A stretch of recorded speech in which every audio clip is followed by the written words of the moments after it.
Alright, now अगर मुझे hard drive का परफॉर्मेंस इवेल्युएट करना है, अगेन आई रिपीट, जो मेरी हार्ड ड्राइव है, जो मेरी हार्ड डिस्क है, उसका परफॉर्मेंस मुझे इवेल्युएट करना है, तो ऑब्वियसली उसके सारे स्पेसिफिकेशंस होंगे कि जिसका यूज करके मैं उसका परफॉर्मेंस इवेल्युएट कर सकती हूँ, right. Now there are internal performance factors, right. Internal performance factors are divided into two task. Again I repeat, internal performance factors two task के ऊपर डिपेंडेंट होते हैं। First is positioning and second is transferring, right. Positioning का मतलब क्या होता है, right, the task of locating the current sector on a proper cylinder with appropriate head.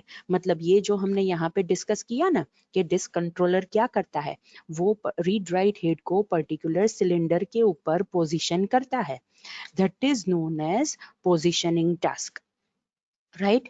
मतलब जो सेक्टर में से मुझे डेटा रीड या राइट करने हैं, वो सेक्टर जो सिलेंडर का है उसके ऊपर अगर मैं हेड ला देती हूँ, then that is known as positioning.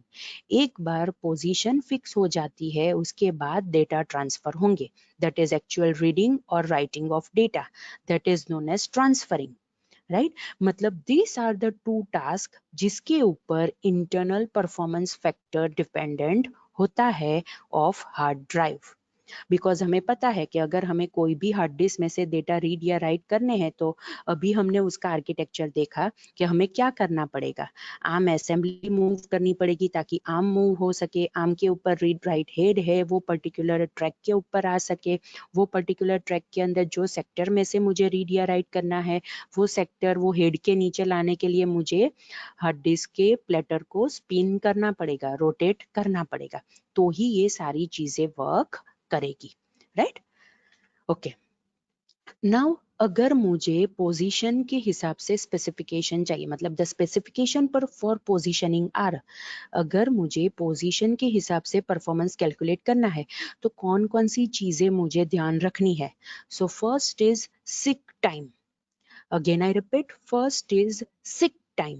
Now, what is sick time? The amount of time that the drive takes to move the read-write head from one track to another. हमें पता है कि ये हमारा एक प्लेटर है, प्लेटर के ऊपर बहुत सारे ट्रैक्स है, राइट। और ये जो बहुत सारे ट्रैक्स है वो सेक्टर्स के ऊपर डिवाइड हुए हुए होते हैं, इतनी चीजें हमें पता है ना, right? Now what is sick time? Sick time is the amount of time the drive takes to move read write head from one track to another. मतलब यहाँ पे ये जो read write head होगा, राइट, ये जो रीड राइट हेड है जो यहाँ पे होगा, वो ऐसे मूव करेगा, that is this is the first track, second track, third track. मतलब ये एक ट्रैक से दूसरे ट्रैक के ऊपर जाने के लिए ये रीड राइट हेड को जितना टाइम लगता है, that is known as seek time. Again I repeat, ये रीड राइट हेड को एक ट्रैक से दूसरे ट्रैक के ऊपर जाने के लिए जितना टाइम लगता है, that is known as seek time. Obviously, it depends on the position of the arm assembly, right? जब ये रीड राइट हेड को, मतलब ये आर्म असेंबली को कमांड मिलता है कि उसे ये read write head, for example ये जो थर्ड नंबर का ट्रैक है, दिस इज 1, दिस इज 2, 3 और ये 4, राइट। अगर ये जो आर्म असेंबली है उसे कमांड मिलता है कि उसे ये रीड राइट हेड है वो थर्ड ट्रैक के ऊपर पोजीशन करना है, राइट, तो ऑब्वियसली इट डिपेंड्स कि जब उसे कमांड मिलता है तब ये आर्म असेंबली कहाँ पे है, राइट। सो उसके हिसाब से सिक टाइम डिटरमाइन होगा। कैसे, हम देखते हैं ना। What is maximum sick time? उस सबसे ज्यादा सिक टाइम कब लगेगा? अगर रीड राइट हेड यहाँ आउटर मोस्ट सिलेंडर पे है और उसे जाना है ये इनर मोस्ट सिलेंडर के ऊपर, तब मैक्सिमम टाइम लगेगा उसे मूव होने के लिए। अगेन आई रिपीट, अगर ये रीड राइट हेड की जो आर्म असेंबली है वो यहाँ पे बाहर है, राइट, और उसे पहुंचना है इनर मोस्ट सिलेंडर के अंदर, मतलब सबसे जो अंदर वाला जो ट्रैक है उसे वहां पे पहुंचना है, सो ये जो टाइम लगेगा ये सबसे ज्यादा टाइम लगेगा, right. Now what is minimum sick time? Minimum sick time का मीनिंग ये होता है कि अगर ये रीड राइट हेड यहाँ पे है, मतलब ये आर्म असेंबली यहाँ पे है, और उसे ये सिर्फ यहाँ पे ये जो आउटर मोस्ट सिलेंडर है, आउटर मोस्ट ट्रैक है, उसे वहीं पे पहुंचना है, राइट। तो उसे सबसे कम टाइम लगेगा, that is minimum sick time, right. So this is maximum sick time and minimum sick time. Maximum sick time कब लगेगा? जब उसे आउटर मोस्ट सिलेंडर से इनर मोस्ट सिलेंडर के ऊपर जाना है, तो उसे सबसे ज्यादा टाइम लगेगा। और मिनिमम सिक टाइम उससे सबसे कम टाइम कम लगेगा, कब लगेगा? अगर वो पर्टिकुलर रीड राइट हेड को सिर्फ आउटर मोस्ट सिलेंडर पे पहुंचना है, मतलब वो अभी यहाँ पे है, राइट, और उसे पहुंचना है यहाँ पे, तो उसे सबसे कम टाइम लगेगा, that is minimum sick time, right. Now what is average seek time? ये तो हमें पता ही है, अगर हमें कोई भी चीज का एवरेज निकालना है, तो मैक्सिमम सिक टाइम और मिनिमम सिक टाइम का हम मीडियन ले लेंगे, तो हमें एवरेज सिक टाइम मिल जाएगा, right. That is a simple formula related to average seek time. Alright, now what is track to track seek time, और या फिर हम उसे ट्रैक स्विच टाइम भी कह सकते हैं, या फिर सिलेंडर स्विच टाइम भी हम उसे कह सकते हैं, right? The amount of time needed to switch the head between two adjacent cylinders. Two adjacent cylinders मतलब जो बाजू बाजू में जो cylinders है, वो दोनों के बीच में अगर मुझे रीड राइट हेड को स्विच करना है, मूव करना है, तो उस वक्त जो टाइम लगता है, that is known as track to track switch seek time, या फिर ट्रैक स्विच टाइम, या फिर सिलेंडर स्विच टाइम। मतलब ये जो हमारी जो हार्ड डिस्क के प्लेटर्स होते हैं, उसके ऊपर ये जो ट्रैक्स होते हैं, they are divided obviously into sectors, right. अगर मैं ये जो track to track seek time की बात करूं, then how it is defined, this is one track, this is second track. अगर ये हेड को सिर्फ यहाँ से यहाँ मूव करना है, मतलब एक ट्रैक से दूसरे ट्रैक के ऊपर जाना है, वो जो टाइम लेता है, that is known as track to track seek time, या फिर ट्रैक स्विच टाइम, या फिर सिलेंडर स्विच टाइम, राइट। मतलब ये जो बाजू बाजू में जो ट्रैक्स होते हैं, बाजू बाजू में जो सिलेंडर्स होते हैं, उसे एडजेसेंट सिलेंडर्स कहते हैं, right. Now what is full stroke seek time, right? What is known as full stroke seek time? The amount of time needed to switch the head between the innermost cylinder and outermost cylinder. This is the innermost cylinder and this is the outermost cylinder. Innermost cylinder से outermost cylinder के बीच में जो भी हम head को move करेंगे, that is known as full stroke sick time.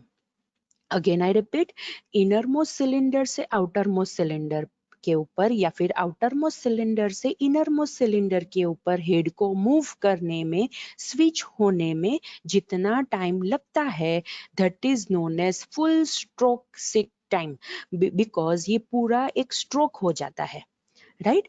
That is known as, that's why it is known as full stroke seek time, right. Now what is head switch time? Head switch time हम क्या कहेंगे, कैसे कहेंगे? The delay incurred when switching from one head to another without moving the actuator. Right, actuator को move किए बिगैर अगर हम सिर्फ हेड को स्विच करते हैं, हेड स्विच करने की जरूरत कब पड़ेगी? Let's see. हेड स्विच करने की जरूरत हमें तब पड़ेगी जब मुझे ये यहाँ पे ये जो सेकंड प्लेटर के जो नीचे वाली सरफेस है, मैं वहां पे डेटा रीड कर रही हूँ, और मुझे दूसरे ऐसे डेटा चाहिए जो ये सेम प्लेटर के ऊपर वाली सरफेस पे है, सेम ट्रैक के अंदर है, तो ऑब्वियसली मुझे ये एक्चुएटर को मूव करने की जरूरत नहीं पड़ेगी। लेकिन मुझे क्या करना पड़ेगा? ये हेड से मुझे ये हेड के ऊपर स्विच करना पड़ेगा, बिकॉज ये हेड बॉटम सरफेस को रीड करता है, और ये वाला जो हेड है वो टॉप वाली सरफेस को रीड करता है।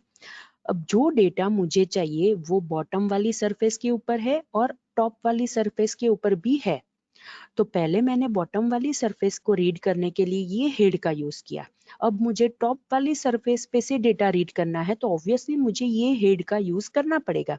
मतलब मैं एक हेड से दूसरे हेड के ऊपर स्विच हुई, लेकिन ये आर्म ये जो आर्म असेंबली है वो मूव नहीं हुई है, then this time is known as head switch time because हमने सिर्फ हेड को स्विच किया है, right? All right. Now the another terminology is latency. Latency का मीनिंग क्या होता है? ये जो प्लेटर है उसको स्पिन होने के लिए जितना टाइम लगता है ताकि पर्टिकुलर सेक्टर राइट पोजीशन पे आ सके, that time is known as latency.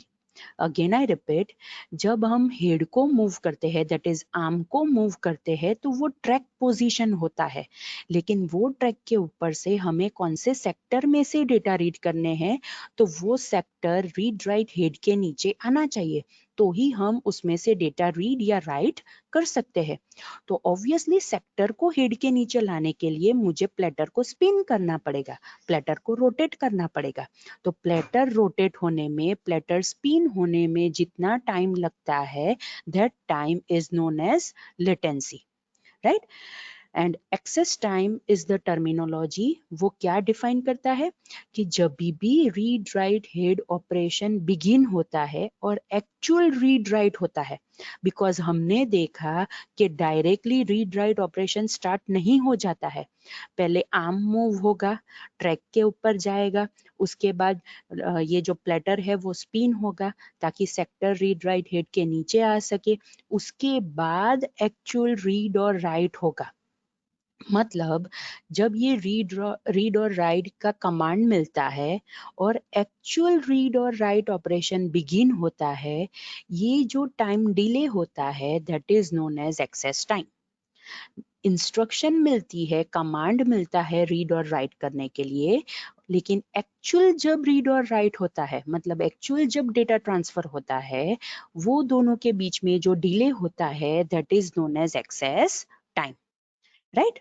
Now another specification is related to the transferring of the data. हमने देखा कि जो भी स्पेसिफिकेशन है they are divided into two types, that is positioning and transferring.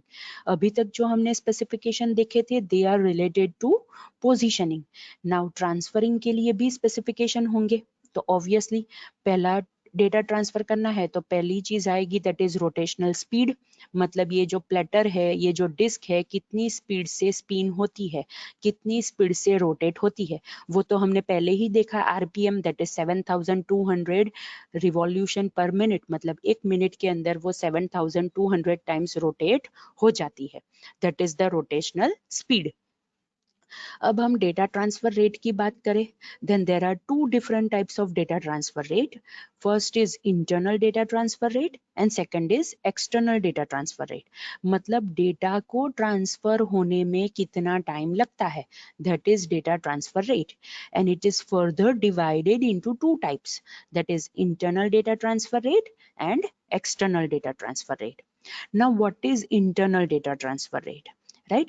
Platter से बफर में data move करने के लिए जो टाइम लगता है that is known as internal data transfer rate. Now what is buffer? Buffer is the on board memory, मतलब motherboard के ऊपर जो मेमोरी होती है, राइट, उसके अंदर जो भी डेटा ट्रांसफर होते हैं प्लेटर पे से, मतलब हार्ड डिस्क पे से, right, that is known as internal data transfer rate.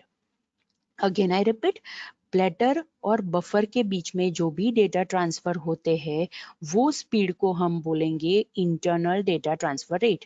It is also known as sustained transfer rate और it is known also known as buffer to disk transfer rate, because यहाँ पे two terminologies है, that is platters and buffers, right? Now what is external data transfer rate? External data transfer rate मतलब hard drive का जो buffer होता है और system memory मतलब रैम, वो दोनों के बीच में जो डेटा ट्रांसफर होता है वो स्पीड को हम कहेंगे external data transfer rate. Again I repeat, hard drive मतलब हमारी हार्ड डिस्क का बफर और जो सिस्टम मेमोरी मतलब जो रैम होती है, वो दोनों के बीच में जब भी डेटा ट्रांसफर होता है, वो जो स्पीड से डेटा ट्रांसफर होता है that is known as external data transfer rate. Obviously, internal data transfer rate is slower than external data transfer rate. right? And the last specification related to transferring is areal density. Areal density का meaning ये होता है कि हमारी hard drive के ऊपर कितने amount of data हम स्टोर कर सकते हैं, that is known as areal density. Again I repeat, हमारी हार्ड ड्राइव के ऊपर हम कितने डेटा स्टोर कर सकते हैं, कितने अमाउंट ऑफ डेटा हम स्टोर कर सकते हैं, that is known as areal density. Right? So these are the three specifications, that is rotational speed, data transfer rate, and areal density, which are related to transferring of the data. Right? Okay. So अगर मुझे कोई भी read write operation perform करना है तो पहले क्या होगा, सीक होगा, उसके बाद रोटेट होगा और उसके बाद एक्चुअल डेटा ट्रांसफर होगा.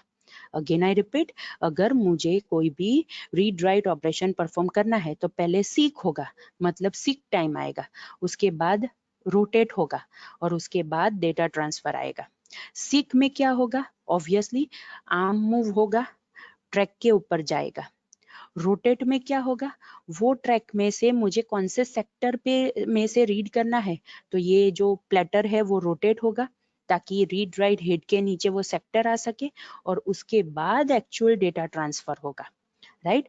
रीड राइट हेड के नीचे जो परफेक्ट सेक्टर है वो आ जाता है, जिसके अंदर हमें ऑपरेशन परफॉर्म करना है, उसी के बाद डेटा ट्रांसफर होना स्टार्ट होगा.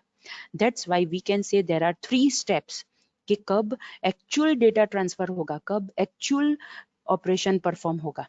First is seek, second is rotate and third is data transfer. Right?